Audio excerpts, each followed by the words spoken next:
축복하고 환영합니다. 네, 반가운 얼굴들에 있어서 너무 고맙습니다. 예. 바로 시작하도록 하겠습니다. 오후 예배의 제목은 죄인을 부르러 오신 예수님이십니다. 누가복음 5장 27절로 32절 말씀이죠. 얼마 전에 그 잠실중앙교회에서 그 보이스 컨설팅으로 이렇게 주재하시는 그 김창옥 교수님이라고 그분을 불러서 강의한 적이 있습니다. 굉장히 유명하신 분이라 다 들어서 혹시 알고 계시는 분 많죠? 전혀 모르시는 것처럼 그렇게 말씀하시는군요. 예, 김창옥이라는 그 교수님인데요. 굉장히 그 보이스 컨설팅으로 유머 있게 그렇게 강의도 많이 다니시는 그런 분이신데, 소통을 주제로 해서 이제 강의를 많이 하십니다. 그 아버지는 청각 장애인이시고 어머니는 시골에 사시는데 저 해남촌에서 사시는데 불우한 환경 속에서 이제 살았던 그런 분이십니다. 어렸을 때 이분은 그 멸치국젓이라고 그러나요? 그 멸치국이죠. 이렇게 젓갈 만드는 거 있잖아요. 그걸 이렇게 끓이는데 거기에 가가지고 손을 거기에 대가지고 이렇게 넣어가지고 손이 완전히 화상을 입었습니다. 뜨겁게. 그래서 이제 그게 어머니가 거기다 된장을 발라버렸어요. 이렇게 약을 해서 병원을 데리고 가야 되는데 옛날 사람이라 된장을 발라가지고 그 흉터로 이제 이렇게 남았습니다. 그래서 그거를 이제 이렇게 밝히고 드러내기가 힘들어서 계속 옷을 여름에도 긴 팔을 입고 다니면서 부끄러워서 그렇게 다녔다라고 말하죠. 지금은 이제 이렇게 다 자라서 어른이 되니까 하나도 부끄럽지 않다라고 그렇게 고백하죠.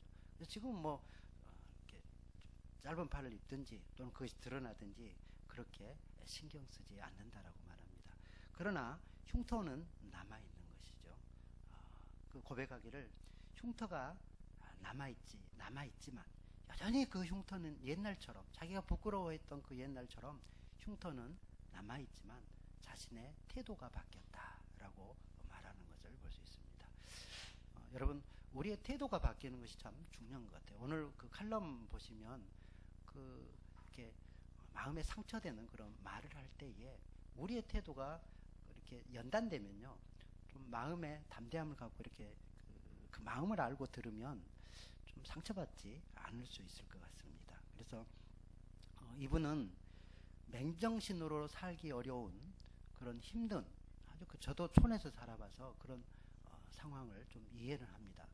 얼마나 그 촌 사람들이 말이 독하고 또 그렇게 뭐랄까요, 그 상처 주는 그런 말들을 많이 하는지 모릅니다. 이 김창옥 교수의 어머니도 힘든 상황 가운데 이렇게 살고, 자기 남편은 기가 먹었죠.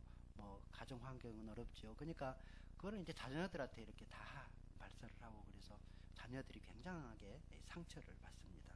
어머니가 이제 창호가 너는 왜 그렇게 머리에 똥만 찼냐 뭐 이렇게 이제 말해서, 그런 말들이 굉장하게 이제 뭐 이렇게 상처가 되었다라는 것이죠. 저도 뭐 촌에서 사는데 이보다 훨씬 더 심한 그런 말들을 듣고 이렇게 살았습니다. 그러나 이제 그런 상처되는 그런 마음들이 자주 이제 듣고, 또 그 말하는 사람의 김창옥 교수의 그 어머니가 말씀하시는데 그 말씀하시는 그 본심을 알고 이제 그런 것들을 이렇게 이해하면 이제 상처가 되지 않는다, 그렇게 말하는 것을 볼 수 있습니다. 그래서 이 김창옥 교수님은 말하기를 유머로서 모든 것을 넘겨버린다, 그렇게 표현을 하더라고요. 그러니까 힘들 때 삶을 반전시키는 묘미가 이 유머에서 나온다라고 이제 그렇게 말하더라고요. 근데 이제 그 웃길 때 필요한 것이 유머가 아니라, 사람을 웃길 때 필요한 것이 유머가 아니라, 힘들 때 이기기 위해서, 그 힘든 상황을 이기기 위해서 필요한 것이 유머다, 이렇게 표현하는 것을 볼 수 있습니다. 유머로서 좀 그런 상황을, 아무리 상처되는 그런 말을 듣는다거나 또 힘든 상황이 닥칠 때 오히려 그 해석을 좀 유머러스하게 해서 그런 상황을 이겨내는 것, 그것을 말씀한다는 거죠. 중요한 것은 이제 그 우리가 어머니 마음을 알듯이 하나님 마음을 알면 이겨낼 수 있을 줄로 있습니다. 이런 경우를 말하더라고요. 이제 외국인과 우리 한국인의 그 반응에 대해서 말하는데, 만약에 우리가 어떤 아이가 접시를 가지고 가다가 쨍그랑하고 깨뜨렸습니다. 와장창 깨뜨렸어요. 그런데 그때 외국인들의 반응은, 아이고 괜찮니? 너 어디 다치지 않았니? 그러면서 이제 no problem, 괜찮아, 괜찮아, 괜찮아, 다치지 않았니? 이렇게 말하는데, 우리나라 그 김창옥 교수의 어머니나 우리나라 어머니들은 뭐단디 남겨뒀냐, 다 깨불지. 그렇게 말한다고 그럽니다. 그다음에 어떤 아이가 이제 물에 빠져서 간신히 이렇게 살아나왔습니다. 그러면 이제 외국인 같은 경우는, 아이고 안 다쳤니? 어디 안 다쳤? 괜찮아? 노 프라블럼, 괜찮아, 괜찮아. 너는 얼마나 소중한지 몰라. 다시 네. 이렇게 하는데, 이제 우리나라 그 어머니, 특히 김창욱 그 교수님 어머니는 뭐단디 살아나왔냐? 가서 뒤져불지. 하라는 공부는 안 하고 공부나 열심히 하지. 가서 그런 식으로 이제 그렇게 말. 여러분 여기서 가서 죽어버려라 그 말이 진짜 죽어버려라 말입니까? 그거 오해해가지고 김창욱 교수 가가지고 이렇게 큰일 나죠, 죽어버리면. 그거를 이제 해학으로 이겨내다, 유머러스로, 그렇게 유머로 이겨내더라라는 것이죠. 그래서 그 어머니의 그 사랑이, 가서 뒤져버려라 그 말을 해도 어머니의 그 사랑이 그 안에 있는 것입니다. 너 참 고생했지. 그러니까 외국인의 그 마음이나 우리 어머니의 마음이나 똑같은 거예요, 사실은. 더 이렇게 생각해서 그렇게 하는 거예요. 표현을 그렇게 했을 뿐인데, 여러분 좀 상처받지 마십시오. 네, 든든히 좀 서서 좀 이렇게 막 해도 이렇게 그 마음이 그렇지 않아, 이렇게 좀 받으셨으면 좋겠습니다. 그래서 우리가 성경 말씀을 대할 때도 이 하나님의 마음을 알고 이렇게 받아들이면 참 은혜가 되죠. 오늘 죄인을 부르러 예수님께서 오셨다라고 말씀하시는데, 예수님은 이 병든 자를 찾아서 고치시려 오신 의원처럼 그렇게 죄인을 부르러 오셨다. 그러니까 우리가 보는 그 죄인과 예수님이 생각하는 그 죄인은 다릅니다. 그러니까 그 예수님의 그 마음으로 죄인을 부르시는 그 예수님의 마음, 그 마음을 우리가 좀 알았으면 좋겠습니다. 오늘 우리가 말씀을 같이 살펴보는데요, 거기 보면 27절 말씀이죠. 한번 같이 읽겠습니다. 시작. 그 후에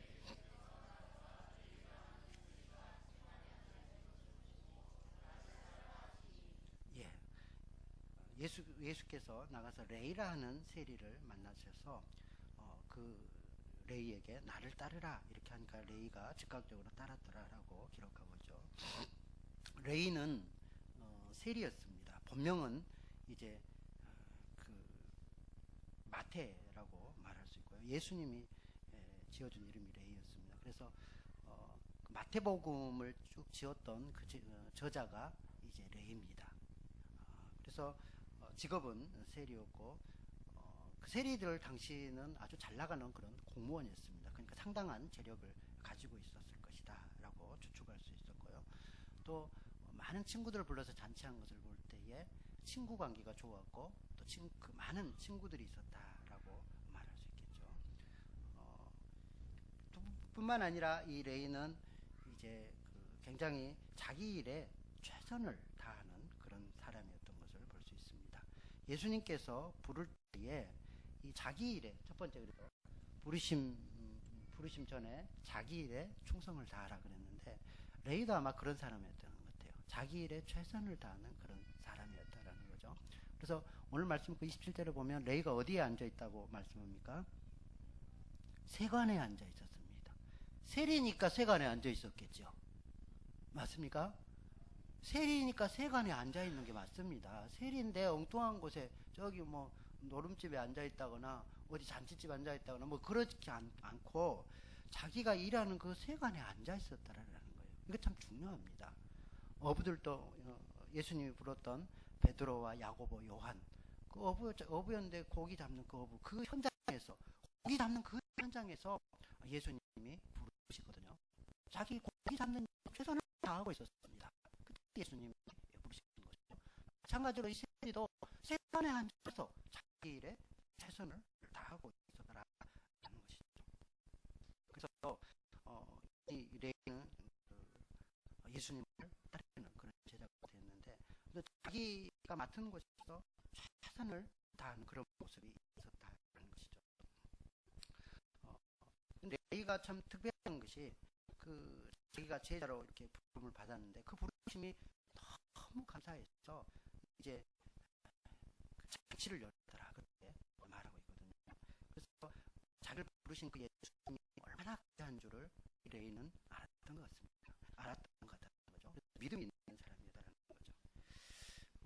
이 레위가 오고 오는 세대에 아주 다 기억하는 그런 모르는 사람이 없는 그런 사람이 되었습니다. 그래서 마태복음에 저희가 물론 12제자 중에 한 사람이 되었고, 12진주, 천국에 있는 12진주문이 있다고 그러는데 그 12진주문에 이 레위, 마태의 이름이 기록되었다는 것이죠. 아주 그 세리이면서도 주님의 부르심을 받아서 그런 귀한 위치에 간 사람이었습니다. 여러분, 우리가 여기서 깨닫는 것은 자기 일에 충성을 다하는, 최선을 다하는 그 사람을 주님은 찾으신다라는 것이죠. 여러분이 어디에 있든지 자기의 처한 그 자리에서 최선을 다하시길 바랍니다. 잠언 22장 29절에 보면요, 이렇게 자기 일에 충성된 사람, 자기 일에 최선을 다하는 사람, 그 사람은 비천한 자 앞에 서지 않고 왕 앞에 설 것이다라고 말하죠. 22장 29절 같이 읽습니다. 시작. 이런 능숙한 사람을 보느냐? 이러한 사람은 왕 앞에 설 것이요 천한 자 앞에 서지 아니하리라. 아멘. 자기의 능숙한 사람이라는 것은 자기의 최선을 다한 사람입니다. 여러분이 맡은 곳에서 최선을 다하는 거예요. 내가 맡은 곳 무시하지 말고 하나님 그 자리에 있도록 여러분을 세워주셨습니다. 직장이면 직장에 일하도록 그렇게 세워주시는 거예요. 그러면 그 자리에서 최선을 다해서 충성스럽게 그렇게 하는 거예요.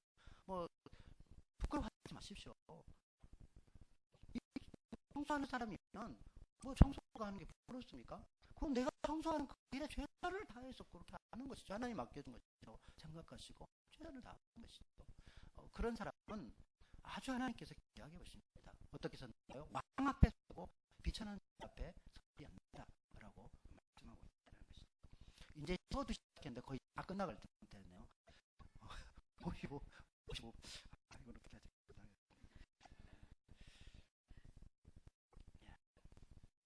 그래서 누가복음 16장 11절에도 지극히 작은 자에게 작은 것에 충성된 자는 큰 것에도 충성된다라고 말씀합니다. 지극히 작은 일, 나에게 맡겨주신 내 생각으로 작다라고 생각하는 그 일일지라도 그 일에 최선을 다했다라고 말씀하죠.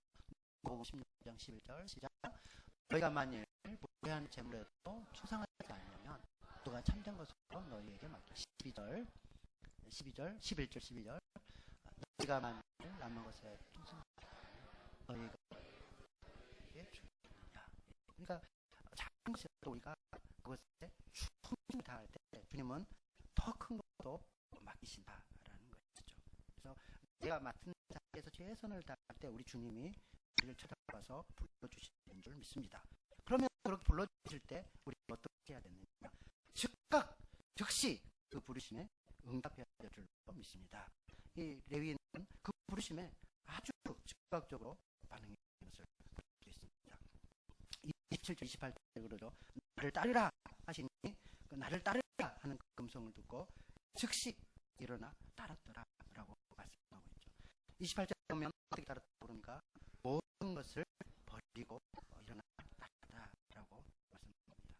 그러니까 이 레위는 정말로 요즘으로 말하면 공무원 그 철밥통을 버리고 그리고 가족까지 다 버리고 그렇게 예수님을 즉시 일어나 따랐다라고 말씀합니다. 어떤 사람은 그 돈을 버리기가 가까워서 마가복음 10장에 있는 그 부자의 청년의 경우는 예수님이 따라오느라 그러니까 자기가 가진 것이 많아서 부유해서 근심하여 걱정하면서 따르지 않고 돌아갔다라고 말하죠. 그러나 이 레위는 나를 따르라 하는데 자기 모든 것을 버려두고 예수님을 따랐다라고 말씀합니다.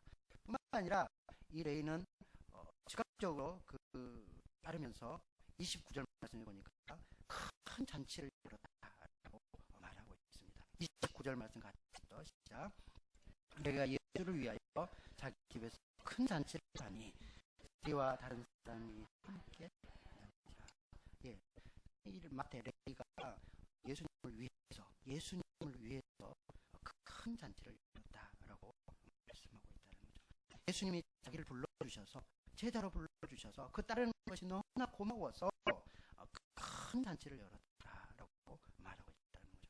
아마 누가 예수님이 불렀다, 내가 예수님의 제자가 되었다, 그래서 아주 잔치를 크게 열고 친구들 다 불러서 이렇게 하고 예수님을 따르는 사람 몇이나 될까라고 좀 생각해 보게 됩니다. 혹시 이 중에 나는 예수님 믿게 돼서 너무나 좋습니다, 잔치 연 사람 있으면 레이와 비슷한 줄로 믿습니다. 우리가 다 그렇게 되기를 바랍니다. 이 레이는 정말로 감사했던 것 같아요. 너무 기뻐서 잔치를 열어서 친구들 다 불러서 잔치를 열었다라고 말하고 있는 것이죠. 주님의 그 부르심에 응답하는 자세를 여기서 배울 수 있을 것 같습니다. 즉시 순종하고 모든 것을 버릴 뿐만 아니라 기쁨으로 주님을 따라가는 그런 모습인 거죠. 우리가 예수님의 부르심을 받았는데요, 즉시 순종할 뿐만 아니라 기쁨으로, 감사함으로, 잔치하면서 예수님을 따라가는 우리의 모습이 되기를 진심으로 바랍니다. 삭개오도 물론 그랬습니다. 삭개오도 예수님이 내려오너라 삭개오야, 그러니까 즐거운 마음으로 막 내려왔다라고 그러지 않습니까? 그리고 나와서 내 소유의 절반을 가난한 사람들에게 주겠습니다. 다시는 속에서 빼앗지 않겠습니다. 그러면 내가 내 것절로 받겠습니다. 그리고 나서 잔치하더라라고 말하고 있는 것이죠. 삭개오도 즐거이 주님을 영접하고 아주 기뻐해서 잔치를 해서 주님을 따르는데요, 이런 그 모습이 주님을 따를 때 즉시 기쁨으로 그렇게 응답해서 따라가는 진정한 주의 제자들이 되기를 바랍니다. 그런데 우리 주님께서 오늘 말씀하시기를 그것에 대해서 이제 예수님 그렇게 잔치를 벌이고 막 그렇게 하니까 아주 그 고깝게 보는 바리새인과 서기관들이 있었습니다. 바리새인과 서기관들이 비방하면서 왜 너희 선생님은 저렇게 죄인들과, 세리가 죄인으로 취급하는데 그렇게 죄인들과 앉아서 먹느냐, 먹고 마시느냐, 아주 잔치집에 초를 빠뜨려도 이런 초를 빠뜨리죠. 30절, 31절, 32절을 같이 읽겠습니다. 시작. 너희가 어찌하여 세리와 죄인과 함께 먹고 마시느냐? 예수께서 대답하여 이르시되 건강한 자에게는 의사가 쓸데없고 병든 자에게라 쓸데있느니 내가 의인을 부르러 온 것이 아니라 죄인을 부르러 해주시겠다. 아멘. 세리와 바리새인들과 서기관들이 세리와 죄인들과 함께 예수님께서 먹고 마신다라고 하면서 이제 비방하는 것을 볼 수 있습니다. 예수님을 따른 우리는 우리가 죄인이라는 것을 알고 주님이 죄인 부르러 오셨다는 것을 알기 때문에 주여 나는 죄인입니다, 회개합니다, 나 같은 죄인 살려주신 주님의 은혜 감사합니다, 내가 은혜 아니면 설 수 없습니다, 이런 마음의 자세로 이제 이렇게 따라가야 되는데요, 그 죄인을 부르러 오신 예수님에 대해서 예수님이 바라보는 그런 죄인을 바라보는 시각과 이 세리와 바리새인이 또 우리들이 죄인을 바라보는 그런 시각에는 많은 차이가 있는 것 같습니다. 예수님은 죄인을 바라볼 때에 병든 자로 바라봅니다. 치료가 필요한 사람으로 그렇게 바라보며 고치면, 이 사람을 고치면 가능성이 있다라는 그런 가능성의 시각으로 바라보는 것이죠. 그래서 병든 자, 잃은 자, 치료하면 치료가 가능한 자, 이렇게 안타까운 마음으로, 하나님의 마음으로 그들을 이렇게 바라보는데, 이 바리새인과 서기관들은 너는 원래부터 그래, 후지불능이야, 이러면서 이제 정죄와 그런 낙인의 그런 태도로 바라보는 것을 볼 수 있죠. 그래서 저런 죄인들하고 같이 앉아서 먹고 마시는 것을 볼 때에 형편없는 선생이다, 뭐 이런 식으로 바라보는 것을 볼 수 있습니다. 죄인을 바라보는 그 예수님의 시각은 병든 자였고, 병든 자는 의원을 필요로 하는 것이죠. 그래서 우리를 바라볼 때 예수님께서는 우리가 병든 자로 바라보고 예수님을 필요로 하는, 의원을 필요로 하는 사람으로 우리를 바라보신다는 거죠. 또 주님은 우리를 바라볼 때 긍휼히 여기는 자로서, 자비가 필요한 사람, 불쌍한 사람으로 우리를 죄인들을 바라보는데 이 서기관과 바리새인들은 그저 죄인이라, 나쁜 사람이다, 이런 식으로 정죄로 바라본다는 거죠. 주님께서는 죄인들을 바라볼 때 가능성이 있는 사람, 회개하면 다시 살아날 수 있는 사람, 이렇게 바라봅니다.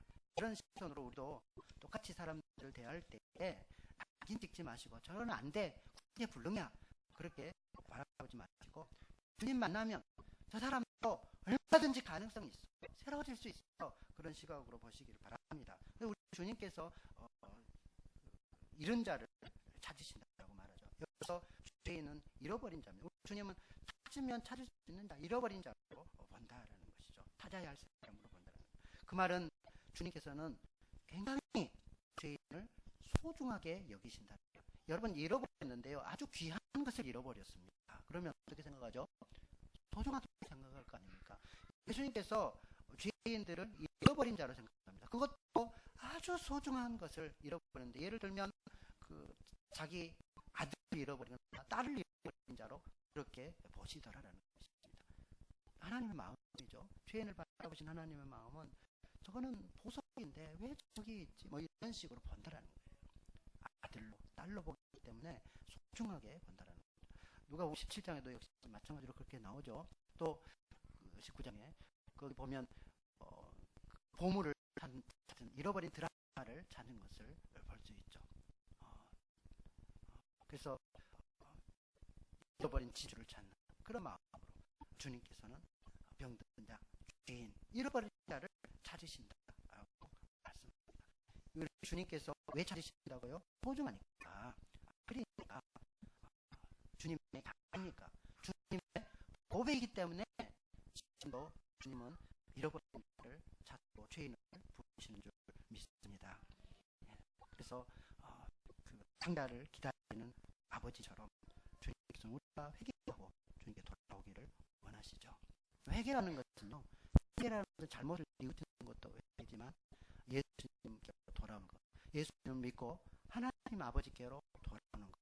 마치 탁자가 이제 내가 일어나 아버지께로 가리라, 내가 이 돼지 치우는 이 자리에 이렇게 있을 때가 아니라 내가 아버지께로 가야 되겠다, 우리 아버지께만 가면 그래도 여기보다 낫다, 그래서 일어나 아버지께로 가니라, 그렇게 말씀하셨습니까? 회개하는 것은 우리가 장자처럼 아버지께로 돌아가는 것을 말하죠. 주님은 하나님 아버지는 그 잃어버린 탁자를 기다리는 그 아버지의 심정으로 지금도 우리를 찾으시고 기다리는 줄 믿습니다. 그래서 이제 일어나 아버지께로 가니라라는 것처럼 주님은 우리를 구원하시기 위해서 또한 기다리시는 줄 믿습니다. 그래서 누가복음의 주제가 19장 10절이라고 말씀했습니다. 인자가 온 것은 잃어버린 자를 찾아 구원하려 하심이니라. 주님은 사랑의 마음으로 아들을 찾는 그 아버지의 마음으로, 보배를 찾는 소중하게 여기는 그 마음으로 오늘도 잃어버린 자가 그 앞에 돌아오기를 바라신다라고 말씀하고 있습니다. 주님께서 우리를 찾으신 목적이 뭐라고요? 잔치하려고 찾는다라고 말합니다. 탕자가 돌아왔을 때 잃어버렸던 아들을 찾아놓으라, 이제 잔치하자라고 말씀합니다. 주님께서는 잔치하기를 원하셔서 우리를 찾으시는 줄 믿습니다. 4월 21일 우리가 잔치를 앞두고 있습니다. 잃어버린 자를 찾는 그 주님의 심정으로, 부모의 심정으로, 보배를 찾는 심정으로, 그렇게 우리가 한 영혼 귀하게 여기면서 찾아 나서는 저와 여러분이 되기를 진심으로 바랍니다. 예, 구성하도록 하겠습니다.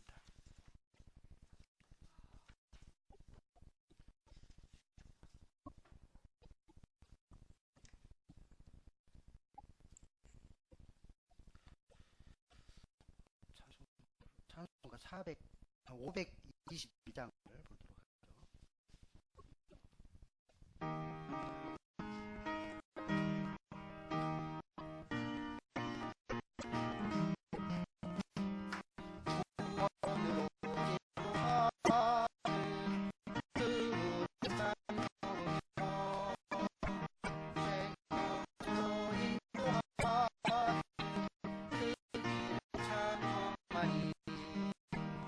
우리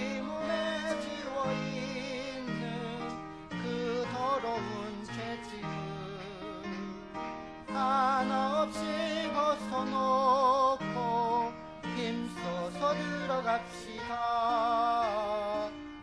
구원으로 인도하는 그 좁은 문 들어가 영생으로 인도하는 그 생명길 갑시다.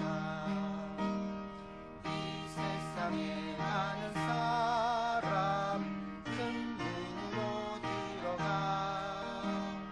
넓은 길로 갈지라도 멸망으로 끝나니 세상 헛될 무기 영화 모두 내려버리고 주의 말씀 순종하여 그 생명길로 갑시다. 구원으로 인도하는 좁은 문 들어가 영생으로 인도하는 그 생명길 갑시다.